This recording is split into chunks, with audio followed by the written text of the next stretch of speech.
Hoş bulduk.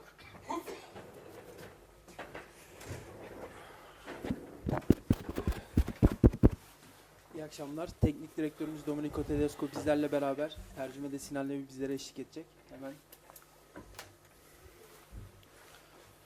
Erhan Seven, TRT Spor, tebrik ediyorum hocam. Son dakikada gelen golle maçı kazandınız ve şampiyonluk yolunda da bir etabı daha açtınız. Ben maç sonuna gelmek istiyorum. Maçı değerlendirmenizi isteyeceğim ama müthiş bir galibiyet sevinci oldu. Tribünlere gittiniz. Ve gördüğümüzün dışında bir Tedesco profili vardı. Her zaman heyecanlısınız kenarda ama bu galibiyet sizi çok daha farklı etkiledi diye düşünüyorum. O maç sonu için oradan başlayalım. Ne dersiniz? Bir de ilk kez 11 yabancı oyuncuyla çıktınız. Tabii Türk yabancı fark etmez diyebilirsiniz ama o da bana ilginç geldi. Onunla ilgili neler söylersiniz? Teşekkürler, başarılar. Coach, first of all, congratulations on the victory. The victory came with a last-minute goal, and it was an important step in the title race. Of course, I will ask you about the game, but first, I would like to ask you about your celebration after the game, because it was different than what we had seen before. Of course, you be happy after every victory, but maybe this one was a little bit different. Can you tell us about your feelings after the game, your celebration after the game? And the second question is that for the first time, we saw that Fenerbahçe had 11 foreign players in the starting lineup. I know you will say nationality doesn't matter, but I thought it was interesting if you can explain this decision. Yeah, I don't check the where the players are coming from. You know, nationality is not important to me. It's about performance. So it can be that next time we play with 6 Turkish players. You know, it's not that I search this. Ismail got a kick yesterday, a strong kick in the training session. He could not walk, but he wanted to take medication, to be on the bench, to be available. He's a great spirit. In the last game, Nene scored 3 goals. Musaba was good, so I decided to keep this kind of wingers when we play the 4-3-3. Kerem is not, let's say, the perfect player on the line. You know, he likes to come more inside. Nene and especially Musa are more the players to keep the line, to keep the width in the game. So this were the decisions. Semedo is back, Skriniar is back. So of course Milan just trained twice with the team. A big character from his side, you know, and that's also the reason of my celebration, because we went through a difficult period. Now the last 2 weeks we worked a lot. During the national break. Semedo trained just 5 days with the team. Tali is back. So what can I say? I'm really happy that we won this derby, because I know that it's very important for the team, for the fans, for the club. That's why I decided to let my emotions a little bit out. Ben oyuncuların nereden geldiklerine, onların milliyetlerine bakmıyorum. Benim için önemli olan şey bu değil. Benim için önemli olan şey performans. Bir bakarsınız önümüzdeki maçlardan birinde 6 tane Türk oyuncuyla oynarız. Belirtmiş olduğum gibi oyuncuların nereden geldiklerine bakmıyorum. İsmail dün antrenmanda sert bir darbe almıştı. Aslında yürüyemiyordu bile ama kulübede olmak için ilaç almak istedi. Gerçekten harika bir takım ruhuna sahip. Diğer oyunculara baktığımız zaman Nene son maçta 3 gol atmıştı. Musa güzel bir performans, iyi bir performans sergilemişti. Dolayısıyla kanatlarda bu oyuncularla oynamaya karar verdim. Ki 4-3-3 oynadığımız zaman da aslında İsmail'in çizgide oynayan kanat olarak bu profile en uygun, en harika oyuncu olduğunu söyleyebiliriz. Çünkü o daha çok içeriye gelmeyi seven bir kanat oyuncusu. Nene ve Musa daha çok çizgiye basmayı seven kanat oyuncuları. Semedo ve Skriniar sakatlıktan döndüler. Milan sadece 2 gün antrenman yapabildi. Takımla harika bir karakter koydu bugün sahaya. Çok büyük bir karakter gerçekten kendisi. Aslında maç sonu kutlamalarımın sebepleri de bunlardı diyebilirim. Çünkü zor bir dönemden geçiyorduk ama milli arada 2 haftada gerçekten çok sıkı bir şekilde çalıştık. Semedo takımla yalnızca 5 gün çalıştı. Talisca sakatlıktan döndü. Bugün bu galibiyeti aldığım için gerçekten çok mutluyum. Çünkü biliyorum ki takım için, taraftarlarımız için, camiamız için önemliydi. Bunun bilincinde olduğum için de maçtan sonra duygularımı birazcık dışa vurmak istedim. İyi akşamlar. Devrim Zengi, Beyaz TV. Öncelikle tebrik ediyorum hocamızı ve takımı. Son zamanlarda hoca özellikle son maçlarda biraz sağ kenarında hakemlerle sorun yaşıyor. Bugün de bir kart gördü. Sergen Yalçın Hoca da biraz önce dedi ki penaltı değil dedi. Yani çok ucuz, basit bir penaltı dedi. Hocanın bu konudaki düşüncelerini rica ediyorum. Penaltı ile ilgili ne düşünüyor Sergen Hoca'nın açıklamaları ve hakemlerle ilgili düşüncesini merak ediyorum. Bir de eğer Talisca ile ilgili neden oyundan çıktı, sakatlığından dolayı mı yoksa taktik gereği mi? Bir de bunu açıklayabilirse teşekkür ederim. Coach, congratulations to you and to the team as well. When we look at the recent matches, we saw that you had some problems with the referees. Today you received a yellow card. And after the game, the opposition head coach Sergen Yalçın was complaining about the decision. He said that it was not a penalty, it was a cheap penalty. So what do you think about this penalty incident and the performance of the referee? And the second question is that you subbed Talisca off. Was it a tactical decision or was it because of his injury? Yeah, first of all, I have no problem with the referees. I mean, it was a situation with Czerny. He came outside, and I had the feeling that he will drop due to the bench. You know, that's why I hold him, and I see a yellow card for this. But it's okay. You know, I have to accept. No problem. I think, you know, normally we don't need the penalty. Normally we have so many big chances. You remember in the first minute, Nene, I think 5 meters in front of the goalkeeper, not scoring. Many situations, 1v1 with the goalkeeper, CG, Kerem, a few times. So normally we played a great game, you know. We played a fantastic game, really good structure against a good team that is coming from many victories. I think Beşiktaş and Trabzonspor are at the moment top of the league. You know, if you see the recent games, they just dropped points against Gala, but all the rest of the matches they won. They had a big self-confidence.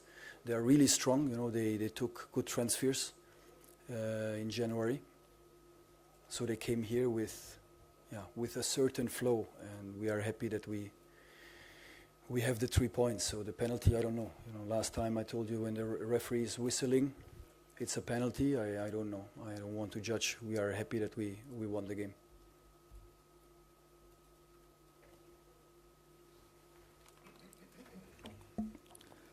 Öncelikle hakemlerle bir problem yaşamıyorum. Sarı kart gördüğüm pozisyonda Czerny sahanın dışına çıkmıştı. Bizim kulübemize doğru düşeceğini hissettiğim için onu tuttum. Bu yüzden sarı kart gördüm. Ama yapacak bir şey yok. Bunu kabul etmem gerekiyor. Penaltı için de şunu söyleyebilirim ki bugün galip gelmek için penaltıya ihtiyacımız yoktu. Çok fazla pozisyon üretmiştik. Çok net pozisyonlarımız vardı. Daha ilk dakikalarda Nene kale ağzında, kaleye 5 metre mesafeden kaçırmış olduğu bir pozisyon vardı. Onun dışında kaleciyle karşı karşıya kaldığımız pek çok pozisyon vardı. CG ile, Kerem'le. Normalde bu pozisyonlarla penaltıya ihtiyacımız olmazdı. Çok iyi bir performans sergilediğimizi düşünüyorum. Maça baktığımız zaman sahaya çok iyi yayıldık. Çok önemli, çok iyi bir galibiyet aldık. Son haftalara baktığımız zaman, son haftalardaki maçlar baz alınırsa Beşiktaş'la Trabzonspor ligin tepesindeki takımlardır muhtemelen. Beşiktaş sadece bu son dönemde Galatasaray'a karşı kaybetti. Geri kalan maçlarını kazanmış, özgüveni yüksek, güçlü bir takıma karşı oynadık. Ocak ayında da iyi transferler yaptılar ve güçlendiler. Bu anlamda son dönemde iyi bir dönemdelerde diyebiliriz. 3 puan almış olduğumuz için mutluyuz. Penaltı için bir şey söyleyemem. Hakem düdüğü çaldıktan sonra ben bu kararı yargılayamam ama belirtmiş olduğum gibi galip geldiğimiz için mutluyum. Tali, I forgot. Yeah, look, he played well the first half, especially. It was, of course, you know, he was injured. The kind of power after 60 minutes, if you have a powerful player like CG. I had a feeling that the power went a little bit down, you know, especially in deep runs. We need more deep runs, like the penalty situation of Nene is a deep run. That's why we decided to put fresh energy with CG for the pressing, for deep runs, and to keep Udokai also a little bit more in this kind of challenges. So a mix, a little bit tactics, but especially due to his power, you know, he was injured also 5-6 weeks. Talisca bugün iyi bir oyun sergiledi. Özellikle ilk yarıda. Aslında 60. dakika civarı birazcık gücünün azaldığını hissettim ve Sici'nin oyuna girdiğinde bize daha fazla bu anlamda güç katabileceğini hissettim. Çünkü o sırada arkaya koşuları, savunma arkasına koşuları yapmamız gerekiyordu. Tıpkı Nene'nin penaltı pozisyonunda olduğu gibi. Dolayısıyla o dakikada daha taze bir enerji katacak oyuncu olduğunu düşündüğüm için Sici'yi oyuna sokmayı düşündük, kararlaştırdık. Hem baskıda hem arkaya koşularda bu anlamda bizim için faydalı olacağını düşündük. Hem de Udokai'yi bu ikili mücadelelere sokmak istedik. Aslında karar ikisinin karışımı diyebilirim. Hem taktiksel hem de güç olarak gücünün biraz azaldığını düşündüğüm için. Çünkü kendisi de 5-6 haftalık bir sakatlıktan çıkmıştı. Beril Böke Spor. Asensio'nun sakatlığı ciddi mi? Önümüzdeki haftalarda olmaması halinde oyun planınızda nasıl bir değişikliğe gitmeyi düşünüyorsunuz? Bir de ufak bir sorum daha var. Tribünlere dönüp maçın golün ardından birisini işaret ettiniz, golü birine mi armağan ettiniz? Coach, Asensio's injury is a serious injury. In case he is not available for the following games, what kind of changes are you going to make in your game plan? And the second question is that after the goal you were pointing someone from the stands. Did you want to dedicate this goal to a person from the stands? Well, it was a boy that always wanted Kerim inside, so Kerim scored, and that's why he was a small boy. First of all, we hope that Marco is fine. It seems nothing serious. It's the first impression, but we have to recheck after 2-3 days because there is an edema inside. So now it doesn't make really sense to make a second MRI tomorrow or after tomorrow. So we wait. But the first impression of our docs is not so negative. In case of, we have Isma, we have Freddy, we have Tali can play 10. You know, we have so many solutions, and we have to. It's part of the game, even if Marco is çok önemli.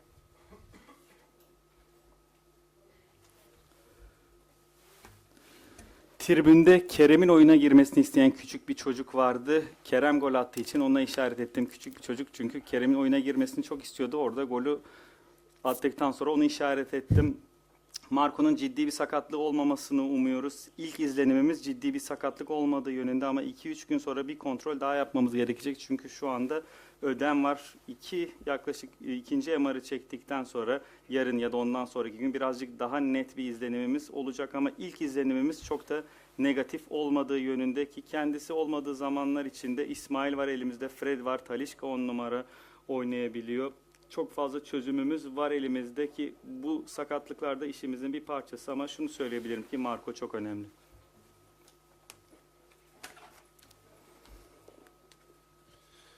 Hocam önce tebrik ediyorum galibiyet için. Bugün Kante muazzam bir performans sergiledi. En fazla ikili mücadele kazandı. 11 ikili mücadele kazanmış ve 10 sahipsiz top kazanmış. Kante'nin performansı ile ilgili neler söylemek istersiniz? Aslında son haftalarda yükselen bir performansı var ama ilk geldiğinde de eleştirilen bir Kante vardı. Ama son haftalarda gerçekten muazzam bir performans sergiliyor. Coach, congratulations on the victory. Today we can say that Kante's performance, individual performance, was close to perfect. I think he played wonderful. He's the player with the most duels won. He won 11 duels and he won 10 unpossessed balls.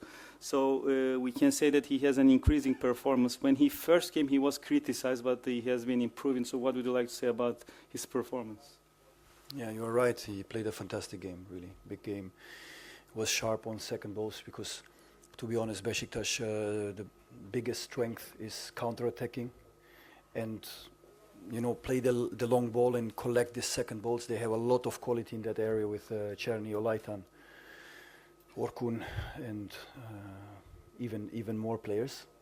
And Kante was always there. Really sharp, really intelligent, smart, carrying also the ball. Not just stopping the counter-attacks with a good positioning, but also carrying the ball for our counter-attacks. He was magnificent. I mean, every player needs a little bit of time, you know, adaptation. He also needed sometimes. And he even was not available for the national break because Didier Deschamps called him up for the national team.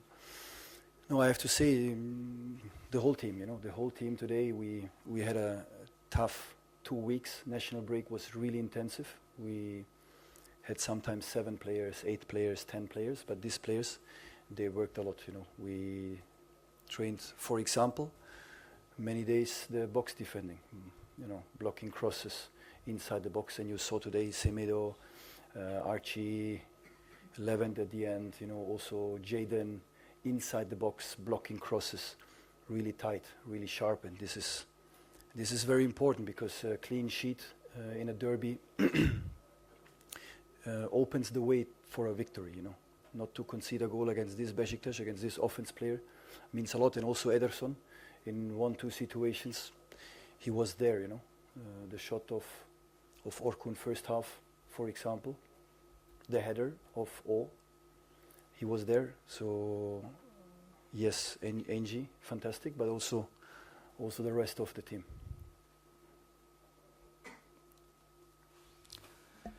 Haklısınız. Bugün harika bir performans sergiledi. Özellikle ikinci toplarda çok güçlüydü ki aslında Beşiktaş'ın oyununa baktığımız zaman en güçlü yönlerinin bu olduğunu söyleyebiliriz. Uzun toplar sonrası ikinci topları kazanıp kontra atak yapmak.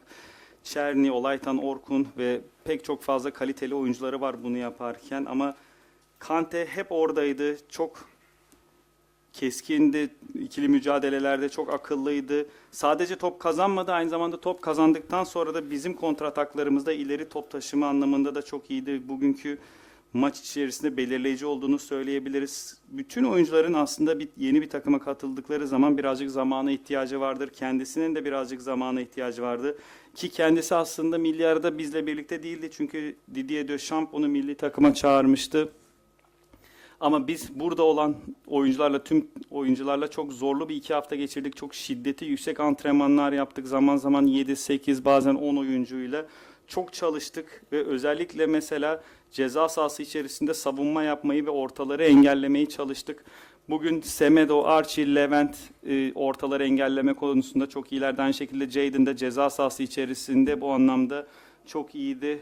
Bizler için çok önemli oldu bu konu çünkü aslında derbilerde gol yememek size galibiyete giden yolu açıyor. Özellikle Beşiktaş gibi ofansif anlamda güçlü oyuncular olan bir takıma karşı gol yememek galibiyete getiren yolu açıyor sizlere. Aynı zamanda Ederson da iyiydi. Bir iki pozisyon vardı. İlk yarıda Orkun'un çekmiş olduğu bir şut vardı. Oh'un vurmuş olduğu bir kafa vuruşu vardı. Bu pozisyonlarda da Ederson iyiydi. Engie evet bugün harika bir performans sergiledi belirtmiş olduğunuz gibi ama sadece kendisi değil takımın geri kalanı da aynı şekildeydi. Son soruyu alalım. Fanatik.com.tr geldiğinizden bu yana neredeyse her maç final niteliğinde sizin için. Belki de Türkiye'de en çok baskı altında olan teknik direktörlerden birisiniz, hatta ilkisiniz. Bu baskıyla nasıl başa çıkıyorsunuz? Bu bir.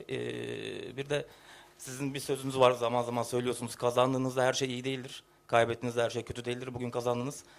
Sahada iyi olmayan, daha iyi olmasını istediğiniz şeyler var mıydı? Yoksa her şey tamam mıydı? Of course, since your arrival, we can say that all the games that you have played have been like a final for you. We can say that maybe in this league you are the coach with the most pressure on you.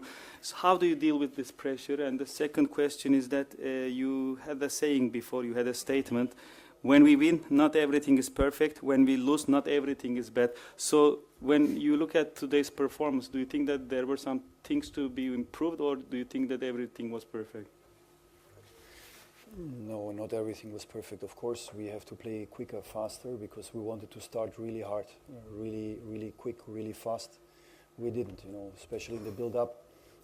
We faced some problems also on the structure that we had to adapt in the second half. So, for sure, not everything was perfect. And for being perfect, you must score the goals, because this game, of course, we can also concede 1-2 goals, but we have to score, 3-4 goals, 100%, and this is part of the game. If you don't score, these kind of games are always very, very tough, very tight.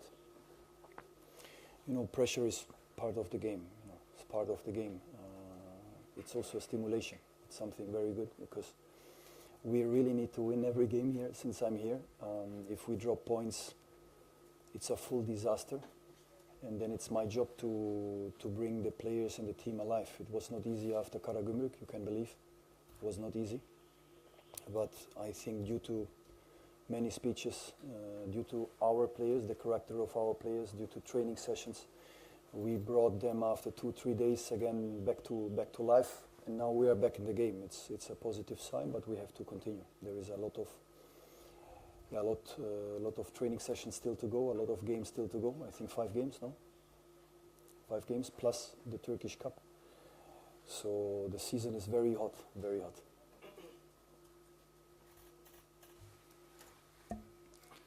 Her şey mükemmel değildi. Bugün daha hızlı ve daha çabuk oynamamız gerekiyor. Aslında bugünkü maça da hızlı bir başlangıç yapmak istedik. Oyun kurulumunda ilk yarıda sıkıntı yaşadığımız anlar vardı. İkinci yarıda bunu düzeltmek için bazı şeyleri adapte etmemiz gerekti. Belirtmiş olduğum gibi her şey mükemmel değildi bugün bizim için. Her şeyin mükemmel olması için girmiş olduğumuz pozisyonları değerlendirip gol atmış olmamız gerekiyordu. Evet, belki bugün rakibin pozisyonlarına baktığınızda 1-2 gol yiyebilirsiniz ama bizim girmiş olduğumuz pozisyonların 3-4 tanesi kesin gol olması gereken pozisyonlarda. Eğer bu pozisyonları atamazsanız maç sizin için zorlaşır. Baskı hakkında şunu söyleyebilirim. Baskı bu oyunun bir parçası. Aslında bazen bir anlamda itici de oluyor bizler için. Çünkü her maçımızı kazanmamız gerekiyor ve puan kaybettiğimiz zaman bir anda her şey felaket oluyor ve oyuncuları tekrardan hayata döndürmemiz gerekiyordu. Karagümrük maçı sonrası bizler için hiç kolay değildi ama o maç sonrası pek çok yapılan konuşma, aynı zamanda oyuncuların karakterleri, aynı zamanda gerçekleştirmiş olduğumuz antrenmanlar sayesinde 2-3 gün sonra tekrardan takım hayata döndü. Bizler için bu pozitif bir işaret ama devam etmemiz gerekiyor çünkü önümüzde hala çok fazla antrenman, hala çok fazla maç var. 5 maç ligde artı Türkiye Kupası maçı var. Sezon çok ateşli diyebiliriz. Teşekkür ediyoruz. İyi akşamlar diliyoruz. Görüşürüz.